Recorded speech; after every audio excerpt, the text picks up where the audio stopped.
ఉండాలి. వేరే సీజన్స్ కన్నా కూడా రెయినీ సీజన్స్లో ఎక్కువ డిసీజెస్ వచ్చే ఛాన్సెస్ ఎక్కువ ఉంటాయి. సో మనం మన పరంగా తీసుకోవాల్సిన ఫస్ట్ జాగ్రత్త ఏంటి అంటే ఎక్కడ వాటర్ నిల్వ ఉంచకూడదు అన్నమాట.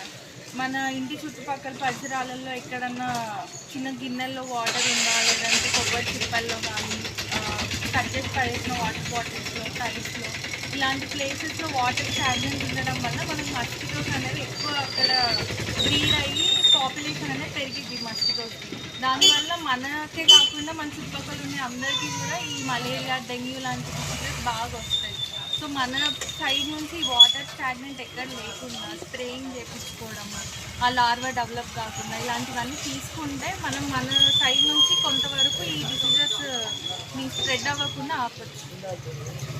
ఈరోజు ఫ్రైడే కార్యక్రమాన్ని 18వ వార్డు సఫాయి బస్టాండు హాస్పిటల్ చుట్టూ ఏరియాలో ఉన్న ప్రతి ఇంటికి తిరగడం జరిగింది.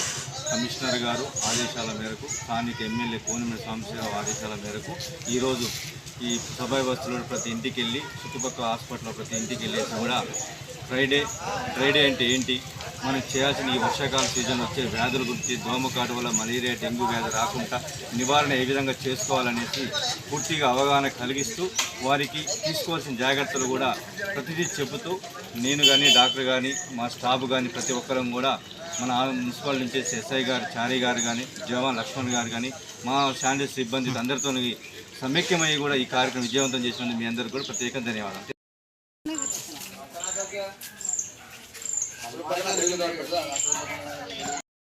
ఇప్పుడు ఇలాంటి రోడ్లు ఉంటాయి కదా, దీన్ని ఇట్లా పెట్టకండి. ఇట్లా పెడితే వర్షం నీళ్ళు దీంట్లో వండేసి దోమలు పెరగకుండా దీన్ని ఏం చేస్తారంటే ఇట్లా వంచి పెట్టుకోండి.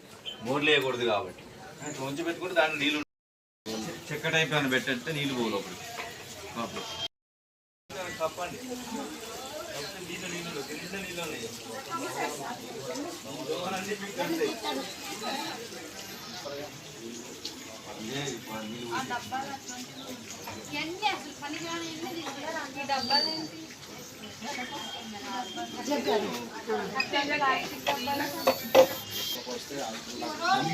ముందు బయట కాదు, ముందు మనం గుట్టినదే బయటికి పోతాయి. తీసేస్తే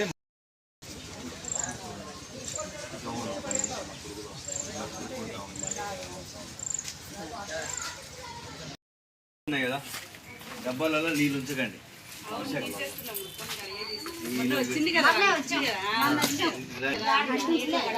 బట్టలు అడ్డం వస్తుంది.